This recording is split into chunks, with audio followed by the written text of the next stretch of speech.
Bienvenue, je m'appelle Faisal Hafidi, formateur et coach en développement personnel et fondateur de Learning Coach. Dans cette vidéo, nous allons voir comment le coach scolaire peut aider un élève et un étudiant à avoir de meilleurs résultats scolaires. Des études faites par des universités, des centres de recherche ont démontré aux États-Unis, en Angleterre notamment, qu'un coach scolaire ou un coaching scolaire présent dans une école permet de faire évoluer les résultats scolaires et même faire avancer des enfants et des élèves qui sont en difficulté scolaire. On va voir de quoi il s'agit tout de suite.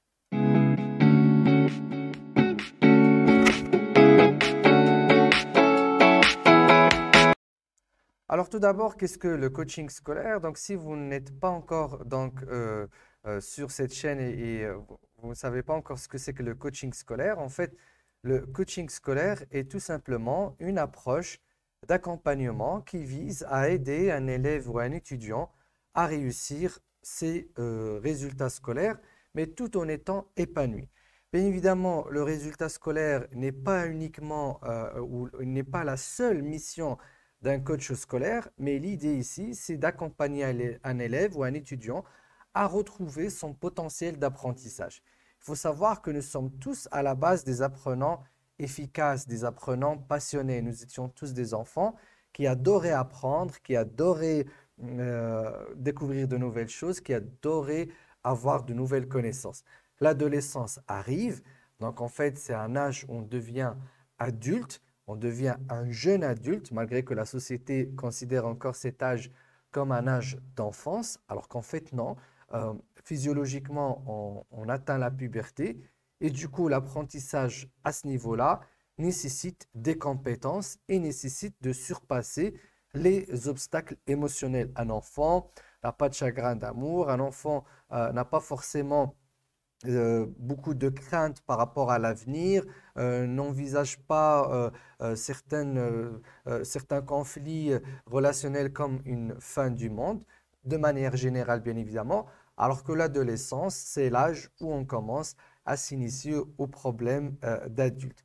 Et du coup, le coaching donc, permet d'accompagner les élèves et les étudiants et tout apprenant donc, à avancer vers de meilleurs résultats scolaires mais tout en restant épanoui, organisé. Et on va voir comment ce coaching scolaire permet donc d'avancer vers de meilleurs résultats scolaires. Avant de vous parler de cela, j'aimerais quand même vous parler d'un point important que je vais étaler dans de prochaines vidéos. C'est qu'il y a plusieurs études qui ont été faites sur le coaching scolaire. Sur une année, 6 mois, un coach permanent au sein d'une école, des élèves suivis par un coach scolaire et qui ont révélé que le coaching scolaire permet une meilleure progression au niveau des résultats scolaires. Bien évidemment, il faut savoir que le coach scolaire ne travaille pas sur les matières. Il ne s'agit pas d'heures supplémentaires, il ne s'agit pas de travailler sur des cours, mais il s'agit d'aider l'élève ou l'étudiant à mieux apprendre. C'est-à-dire qu'on travaille sur la base qui l'élève et l'étudiant à mieux profiter de ses cours à l'école et de mieux travailler à la maison pour pouvoir atteindre de meilleurs résultats scolaires. Alors, comment le coach scolaire parvient à faire cela? On va voir 5 façons, 5 principes majeurs avec lesquels travaille donc, le coach scolaire. Tout d'abord, le coach scolaire donc, propose ou crée un espace d'écoute sans jugement. Il faut savoir que les adolescents, avec la pression scolaire qui existe aujourd'hui et l'importance des études dans la société moderne qui permet d'avancer dans la société, c'est-à-dire là, beaucoup de métiers aujourd'hui, on ne peut pas les pratiquer juste parce qu'on est passionné. Il faut avoir un bac, il faut avoir une certaine note au bac pour pouvoir accéder à des concours. Pour pratiquer par exemple la médecine, on ne peut pas se réveiller un matin et se dire « je suis passionné par la médecine, je vais aller m'inscrire en fac de médecine ». Ce devrait être le cas, mais ce n'est pas le cas. Il y a une sélection, il y a une inflation des notes et puis il y a de moins en moins d'opportunités pour accéder à des universités ou à des écoles que la personne devrait faire. Et du coup, il y a une grosse pression sur les élèves et les étudiants aujourd'hui. Il y a vraiment une énorme pression. Avec le fait aussi que ce sont aujourd'hui une cible de plusieurs entreprises, notamment tout ce qui est réseaux sociaux et sociétés de jeux vidéo, ce qui ne leur laisse pas beaucoup de temps pour pouvoir faire un travail d'introspection. Alors, quand ils arrivent dans une séance de coaching, Au début, donc, ils prennent tous les coachs scolaires en général comme un autre adulte qui va leur dire, tu dois travailler dur, tu dois absolument faire un effort, tu dois sortir de cette situation. Et en fait, non, c'est l'inverse qui arrive. On essaie de plus donner la parole à l'élève et à l'étudiant pour parler de ses vraies problématiques à l'école. Parce que, bon, dans le système scolaire, on n'a pas le temps. Les enseignants, ils font ce qu'ils peuvent pour pouvoir avancer sur le programme. Les parents, souvent, n'ont pas assez de temps et puis il y a des tensions qui font que des fois, l'adolescent se renferme sur lui-même et ne communique plus correctement avec ses parents. Et du coup, bah, il faut un espace où cet élève, cet étudiant va dire, voilà, je n'ai marre des études, je déteste cette matière, je n'aime pas ce prof-là, je ne vois pas l'intérêt d'étudier, j'ai d'autres soucis dans ma vie, je ne vois pas pourquoi je vais à l'école, je ne comprends rien, je n'arrive pas à saisir, je ne sais pas ce qui se passe, je suis dépassé, je suis dégoûté, je déteste cela, je n'ai pas envie d'étudier à la base, je ne vois pas pourquoi je vais tous les jours à l'école, et ainsi de suite. Donc, il y a des réflexions que l'élève ou l'étudiant a et qui doivent être écoutées sans jugement et qui doivent être étalées, discutées, encore une fois, sans dire, voilà, mais tu es jeune, tu ne comprends pas et il y a une société qui est très dure, tu dois travailler, tu dois gagner de l'argent, tu dois fonder une famille. Non, mais vraiment discuter ces sujets-là parce que pour l'âge de l'adolescent ou du jeune, c'est des questions existentielles et qui ont besoin d'être abordées sans que je dise à ce jeune-là que voilà, tu es stupide, tu es jeune, tu comprends encore rien de la vie. Alors que des fois, ils ont des réflexions, et souvent, ils ont des réflexions assez logiques, assez cohérentes. C'est l'âge où on se pose des questions sans tabou.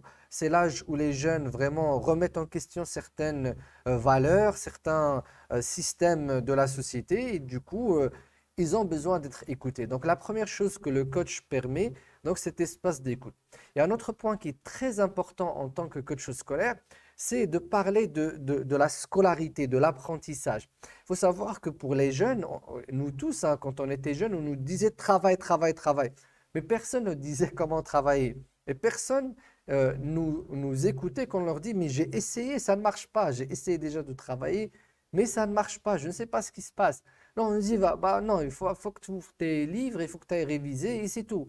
Mais je l'ai déjà fait, ça n'a pas marché. Je l'ai fait une fois, deux fois, trois fois et j'ai vraiment essayé de bosser. Bah, aux examens, je n'ai pas eu de bonnes notes. Alors, je ne sais plus quoi faire.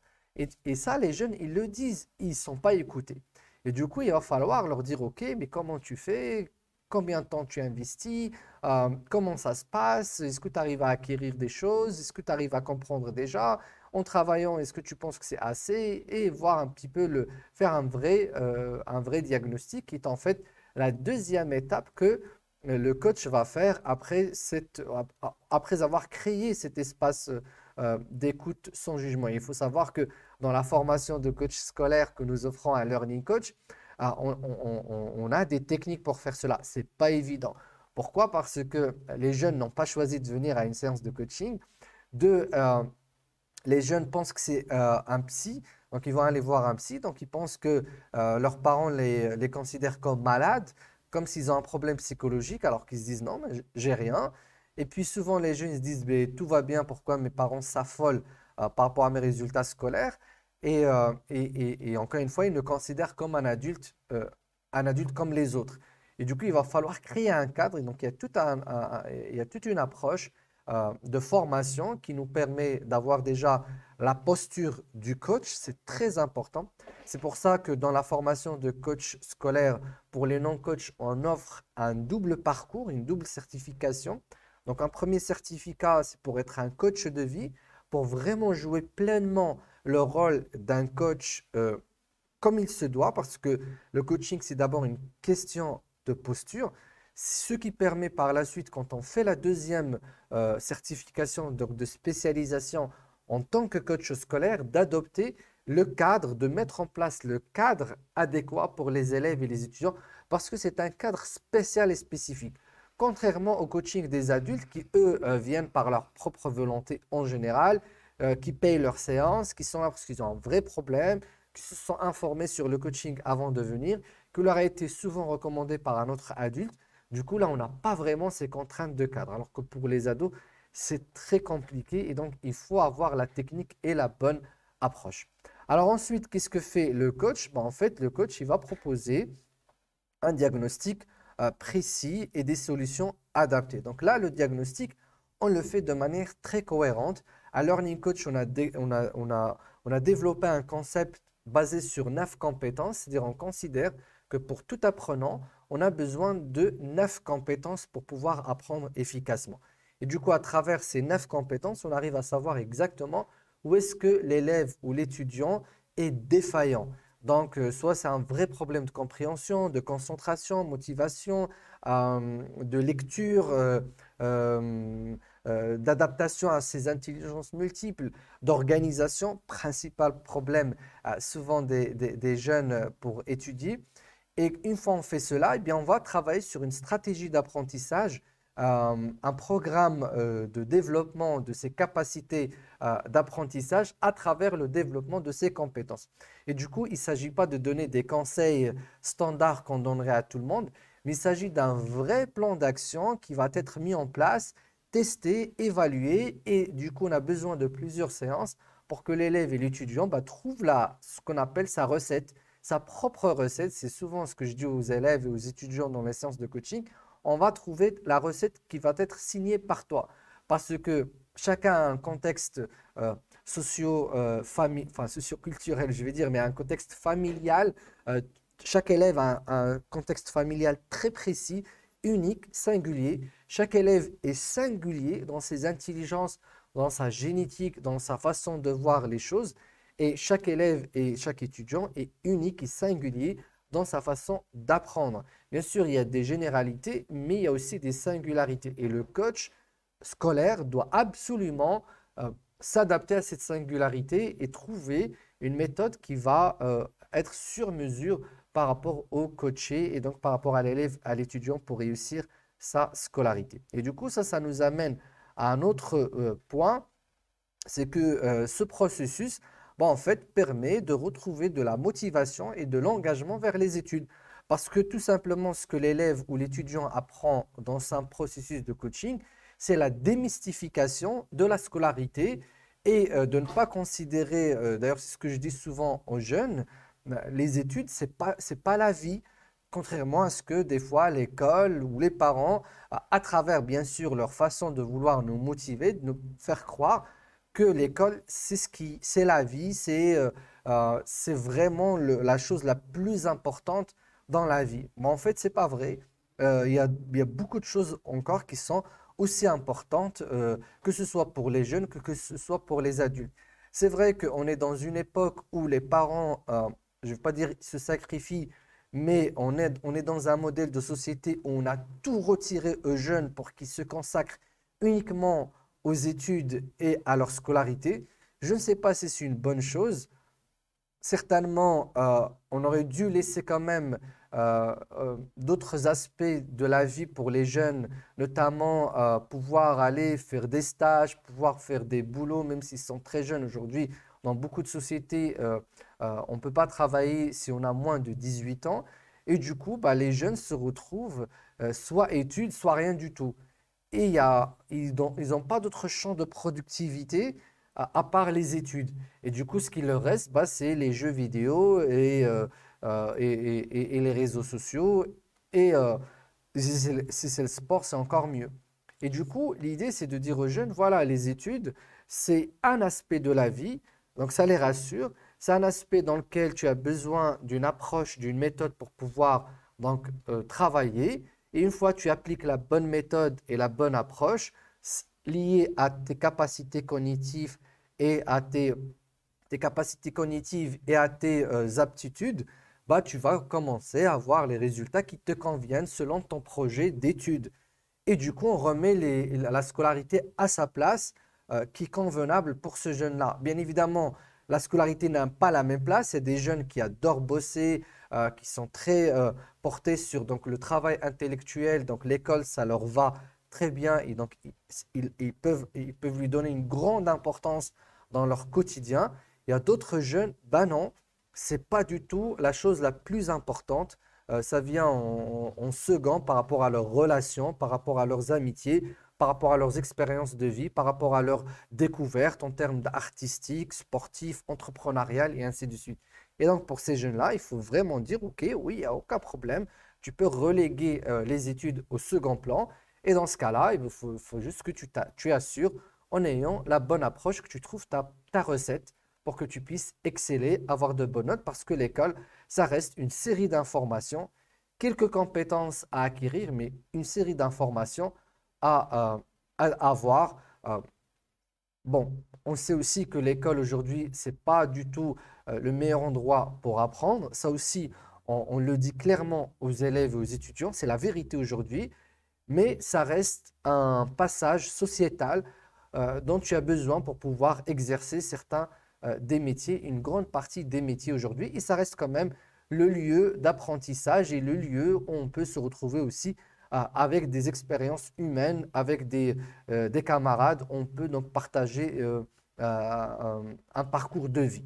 Et du coup, tout cela, en fait, tout cet espace d'écoute et ce travail pour pouvoir avoir des résultats sur un aspect bien précis de la vie qui sont les études, eh bien, les élèves regagnent gagnent en termes de motivation et d'engagement. C'est-à-dire, OK, bah, j'y vais maintenant que c'est clair, maintenant que j'ai quelqu'un qui me comprend et qui valide certains de mes soupçons, eh bien, OK, je suis prêt à me réengager dans les études, dans ma scolarité, en sachant que ce n'est pas la chose la plus parfaite qui existe, ce n'est pas forcément la chose qui va m'amener à ce que je veux dans la vie, ce n'est pas la chose qui va m'amener au bonheur ou à la réussite professionnelle, parce que beaucoup de jeunes aujourd'hui le découvrent très tôt, hein, ils ont des idoles, des influenceurs sur TikTok, sur Instagram qui leur montrent que voilà, sans avoir fait des études brillantes, sans avoir eu de grands diplômes, eh bien, je roule sur de très belles voitures, j'ai beaucoup d'argent et c'est un indice de réussite, pas de la vie, mais au moins de la réussite sociétale que les parents leur demandent d'assurer. Eh bien, nous, en tant que coach scolaire, on n'est pas insensible à cette vérité. On n'est pas insensible à cette perception qui est de plus en plus répandue chez les jeunes. Et donc, on doit pas être démagogue et vouloir dire, OK, d'accord, je te comprends, mais vas-y, viens travailler quand même. Non, se dire, voilà, on va inscrire tes études dans un projet plus global de ta vie. Et c'est pour ça, en tant que coach scolaire, on fait un coaching orientation pour pas mal de situations dans ce sens, parce que c'est ce qui permet de regagner aussi la motivation, l'engagement. Et l'orientation, c'est d'inscrire les études dans un projet global. Et du coup, l'élève ou l'étudiant sait que voilà, il va à l'école pour telle raison et c'est pas parce que c'est sa vie de manière générale. Donc le coaching en tant qu'approche permet vraiment un grand regain en termes de motivation et d'engagement des élèves et des étudiants. Et puis, bien, tout cela permet d'avoir une autonomie et une organisation. Donc voilà, les études, ça se réduit, le travail scolaire, ça se réduit vraiment à l'organisation et à l'autonomie. Donc il faut que tu récupères en tant qu'élève et étudiant tes capacités d'apprentissage. Tu dois t'écouter toi-même. Tu peux travailler seul, tu peux utiliser ton manuel scolaire, tu peux utiliser les ressources d'Internet. Tu n'es pas obligé d'avoir tant d'heures supplémentaires. Tu n'es pas obligé d'avoir toujours un prof pour t'apprendre. Le prof, il te guide, il te facilite l'accès à certaines connaissances. À toi de reprendre le contrôle et le leadership sur ton travail scolaire. Donc, l'autonomie et l'organisation sont vraiment les deux piliers que le coach scolaire garde toujours en tête et qu'il essaie toujours de transmettre à l'élève ou à l'étudiant dans tous les programmes de coaching. C'est-à-dire, je peux travailler la mémorisation ou la compréhension ou le stress ou la confiance en soi ou l'organisation proprement dite, mais dans tous ces aspects que je pourrais travailler avec l'élève ou l'étudiant, je vais toujours faire en sorte à ce qu'il quitte mon programme de coaching avec une grande autonomie et une grande capacité à s'organiser tout seul. Ça, c'est très important quand on travaille avec les élèves et les étudiants. Eh bien, le dernier ou la dernière façon avec laquelle les élèves et les étudiants arrivent à avoir de très bonnes notes scolaires et donc arrivent à avancer dans leur scolarité, eh bien, c'est la gestion du stress et de l'anxiété. On parle beaucoup récemment de l'anxiété scolaire. Euh, Même l'année dernière, les pédopsychiatres, dans leur congrès ici au Maroc, ont on fait une journée donc, sur l'anxiété scolaire, ce qui veut dire qu'en fait, de plus en plus d'élèves vivent le même stress que vivent les cadres ou les employés quand ils vont à l'entreprise lundi matin. Donc, eux aussi vivent cette anxiété d'aller à l'école parce que l'école, pour beaucoup, n'est plus le lieu d'apprentissage privilégié pour apprendre, pour satisfaire sa curiosité, pour découvrir le monde. Ils connaissent déjà le monde, ils connaissent beaucoup de choses, même plus que nous, les adultes. Donc, ils connaissent énormément de choses et l'école ne suit pas. Et du coup, on a beaucoup de problèmes d'anxiété.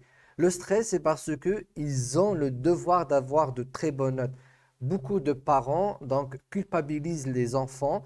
Ce n'est pas de leur faute, mais bon, c'est le contexte dans lequel nous sommes aujourd'hui par rapport à leurs résultats scolaires et ils leur font porter une dette que voilà, je travaille pour que tu puisses étudier, je souffre pour que tu puisses étudier, je paye pour que tu puisses étudier. Au Maroc, on a de plus en plus d'élèves qui vont aux écoles privées.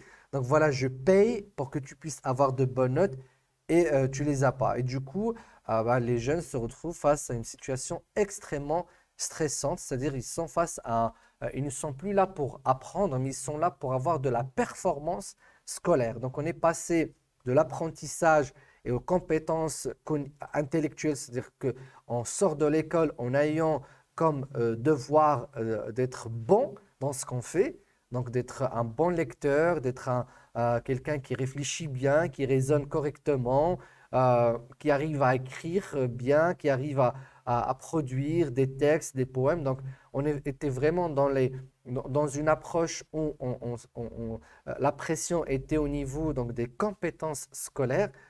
Ça a changé. On est maintenant sur la performance scolaire. C'est-à-dire que les parents ne vont pas aller chercher, nous en tant que parents, même nous en tant qu'acteurs éducatifs, on ne va plus chercher les capacités de l'élève. Est-ce qu'il est capable de produire un très beau texte? Est-ce qu'il est capable de lire, de raisonner, de critiquer? Non, non, non. On ne va pas chercher cela, on va aller chercher la note scolaire. Parce que c'est ce qui va déterminer l'accès ou pas à de telles écoles ou d'avoir un tel bac. Et du coup, on est revenu vers la performance scolaire. C'est un peu comme dans le travail, c'est comme si on n'exige plus de vous de faire un travail de qualité, mais de faire un travail de quantité. Et du coup, vous êtes sous stress parce que la qualité, bon, c'est standardisé. Et c'est ce qui fait que beaucoup de pays sont surpris aujourd'hui de découvrir que leurs élèves, malgré le taux de réussite au bac, dans les tests EPISA, il y a de très mauvais scores parce que le système n'est plus axé sur la qualité des études, mais c'est la performance des études. Et du coup, plus tu apprends vite et que tu arrives à exécuter correctement les réponses dans l'examen, tu as une bonne note, même si au niveau des performances de la qualité intellectuelle, des compétences intellectuelles, tu n'es pas bon. Bon, nous, en tant que coach scolaire, notre travail ici, c'est de comprendre ces enjeux-là et de permettre aux élèves de les comprendre aussi, de comprendre dans quel système ils sont en train de baigner, et donc pour pouvoir leur faire enlever ce stress-là, de dire voilà, certes, l'école, ce n'est pas le lieu où on apprend tout, tu peux apprendre par toi-même dans pas mal d'autres espaces qui existent aujourd'hui, et notamment sur Internet, mais pour pouvoir avancer sur ton projet de vie, eh bien, tu as besoin d'apprendre ce que l'école te propose et de t'exécuter dans les examens par rapport aux connaissances que l'école t'a fournies. Donc, des fois, on peut en arriver là et c'est pas mal parce que c'est ce qui permettra et c'est ce qui permet aux élèves donc de sortir du stress. Et aussi, encore une fois, l'orientation, c'est quelque chose de très important, de relier donc les résultats scolaires au projet professionnel de l'élève, surtout quand il est au lycée, donc aux dernières années au lycée ou à la faculté ou dans les études supérieures. Beaucoup d'élèves ou d'étudiants stressent énormément pour les notes, alors que ça n'a aucun rapport avec ce qu'ils vont faire après. Donc c'est un stress inutile parce qu'encore une fois, on a confondu le résultat et les moyens et on considère les notes comme un résultat alors que c'est juste un moyen. Il faut adapter ce moyen à là où on peut arriver. Et bien évidemment, à travers aussi nos compétences en tant que coach de vie, eh bien, on propose pas mal de techniques aux élèves et aux étudiants pour gérer leur stress, dans les examens, avant les examens, gérer l'anxiété, donc à travers toutes les techniques offertes aujourd'hui par la thérapie cognitivo-comportementale, par les techniques de méditation, euh, tout ce qui est aussi technique d'acceptation, tout ce qui est technique de respiration, yoga. Donc, on s'inspire de tout ce savoir aujourd'hui pour permettre aussi aux élèves de mieux vivre leur scolarité dans leur corps, de mieux appréhender leur corps, de mieux appréhender donc cette anxiété, de mieux la comprendre et de mieux la gérer, ce qui leur permet bien évidemment de la gérer tout au long de leur vie. Le passage en coaching scolaire est, je le considère personnellement comme une expérience qu'il va falloir offrir aux élèves pour qu'ils puissent savoir que voilà, dans l'avenir, à chaque problème, une solution, à chaque situation, une compréhension, et donc et à chaque frein, une compétence qu'il va falloir développer. Et gérer le stress et l'anxiété, c'est une question aussi de compétence aujourd'hui. On a besoin d'apprendre à comprendre nos émotions, d'où ils viennent, pourquoi ils nous surpassent, pourquoi on est dépassé par certaines émotions, alors que la vie est très sécure. On vit dans un environnement où on a beaucoup de choses, on a moins de risques qu'avant, on est dans une société où on a beaucoup d'avantages, mais malgré cela, bah, la peur et l'anxiété, elles sont beaucoup plus importantes que lorsqu'on vivait dans la jungle, j'imagine.